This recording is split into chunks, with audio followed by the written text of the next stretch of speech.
Macam mana nak hit protein intake masa bulan puasa? Yelah, sebab masa time ni makan kita dah limited. So, macam mana nak settlekan masalah ni?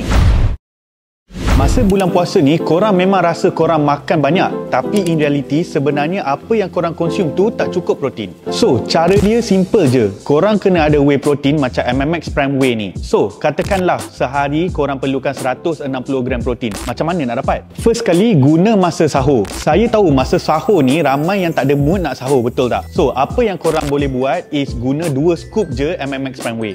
Sekali minum je, korang senang-senang dapat 60 gram protein. Lepas tu pula, masa berbuka. So, kalau korang ni memang kaki bazar, carilah lauk yang tinggi dengan protein. Macam ayam bakar ke, ayam golek ke, daging bakar ke.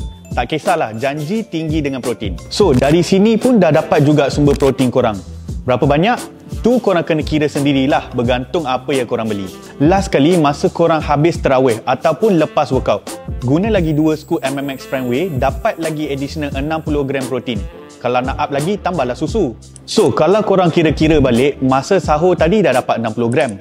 Masa buka, rasanya dalam 40 ke 50 gram. Lepas tu top up lagi sekali 60 gram bila minum Prime Whey lepas workout. So, dekat situ je korang dapat cukup-cukup ataupun lebih. Macam, senang kan trik ni? Yang penting korang kena ada whey protein, lepas tu masa shopping dekat bazar, beli makanan yang tinggi protein. Kalau korang enjoy video tips macam ni, like dulu bang. Kalau korang tak like, macam mana MMX nak tahu korang suka ke tak? Takkan ulang-ulang nak buat video korang tak suka kan? So, kasih like dulu, lepas tu share, okay? MMX, trusted by champions.